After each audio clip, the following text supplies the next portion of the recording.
Benfi. We're here today back at a shop, or really kind of like a dead room, and we're going to go over a compressor. We came up with a dryer, but what's really kind of cool with this is the way we did it. It wasn't my idea, so I don't want to take 100%. A couple of guys on YouTube there gave me the inspiration, but it was so simple and so perfect in this situation. All right, so let's go take a look what we did. I have a simple, I don't even know, what I have, like a 5 horsepower compressor, 2-stage, nothing really to write home about. It's, you know, $1,500 compressor, Husky, which is a knockoff, Chinese. That's all I could afford. I would have liked to have gone a little better. But I was looking at a dryer because when we got this, we decided to we did about 5 years ago. I wanted to put a line in. We were going to do more high gloss finishes. So with that, then it came down to looking at dryers, which were super expensive. You got to plug in, you got to maintain, you got to do all the other stuff, which sucks.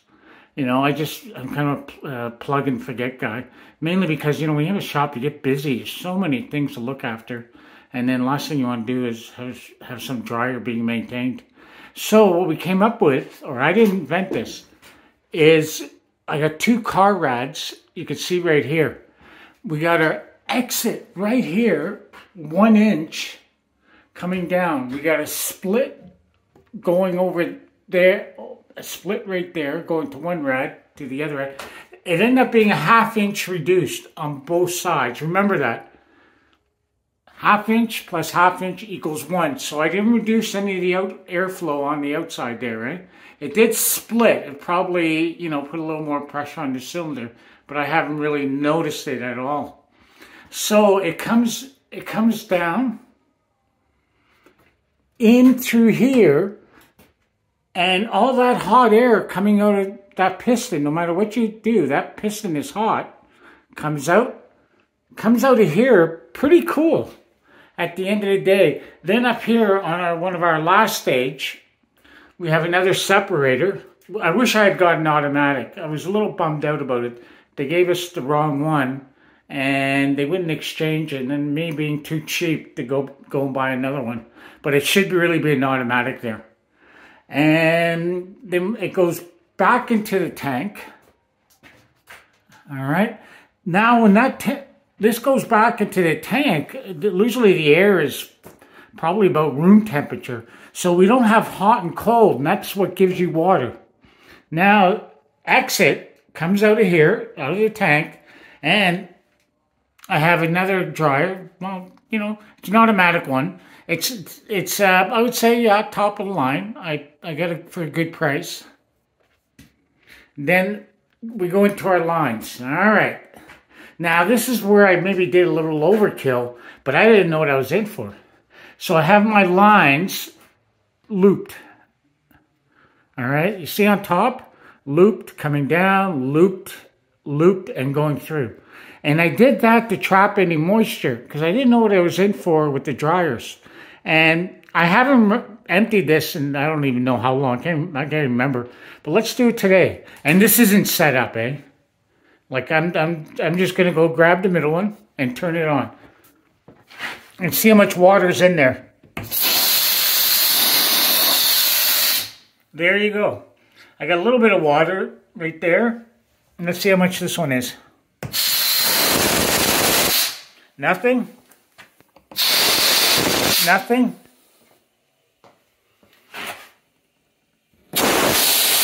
Nothing. So I had about, you can see right there, a couple of drops of water. Now, with this, it's really, I was really pleasantly surprised at how well my air is dry. And then let's go find out at the other end how it worked out. All right, so now we come out into the shop. We got another line. I got lots of expansion. Like I can hook in, I can go up, come on up. Another stop right there, and that's done on purpose. If any water, see the angle I have? Any water comes down, boom, it's going to hit there and drain. Let's see. Wow. dry as a bone. Let's go down. Then another connection down here.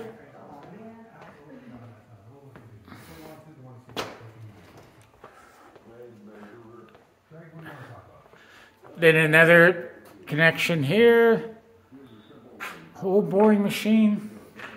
Then another one here. And here's the other deal. I can connect or run.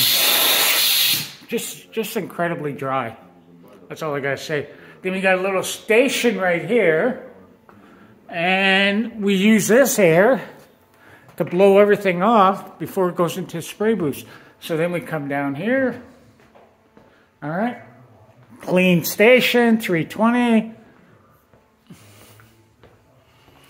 Then there's the air coming down. And what else could we do to make sure that there's going to be no air travel or water traveling all along there? Look at that. We got a dead tank. And I got another dryer. Why not? And another one up here. All right, a cheap one and an expensive one. I haven't even emptied those in 5 years. I know. It's crazy, eh? Why it was important was because for some of the clear, when you get into it, because we're doing high gloss finishes, I love doing polishing. I can't do many of them. A lot of people won't pay for it. But you can't have one drop of water. Like you have one drop, it's unbelievable. And the same thing with our crystal, polarium, and any other little nasty things that we do. But right now we're spraying some water base against you right here. And this is really a godsend. We're really liking it. And you can see here, like we just sprayed some posts. And we're doing a railing system. So, with that said, that wasn't too expensive. Those 2 rads ended up costing me. I went to the guy and I said, okay, I didn't want to use it. I didn't have too much money. But I offered him, I think it was $90, $100. So he gave me the 2 rads for that. This is a leftover tank. That was from our old one. The line, I used well line. It's 1.25 inches thick. It was easier to handle for me. It wasn't expensive. The thing is, I got a 100-foot building, eh? And going down at the other end would have cost me a small fortune. I didn't want to use like the other, like the galvanized metal pipe. That thing would have just ate. I mean, those things flake off the little metal, eh? The plastic was clear. The only part I have the metal is at the end there when we have the attachments. And there was the other option of aluminum piping, but I didn't bother getting it priced out. The only thing I would do if I was a new shop and I was starting out, I'd use the same thing. I would do better connections. I'd figure out, I'd look there, maybe if I can get glue or I can get it welded there and get in behind the wall.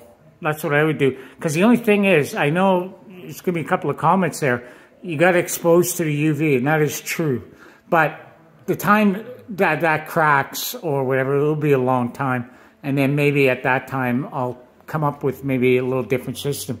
Because when I did it, and I don't want anybody to laugh at the soldering job there, it was my first time soldering. I was really handling pipe. So the first time you're doing it, you're like, duh, like all the fittings and everything else. So we're very happy with the system.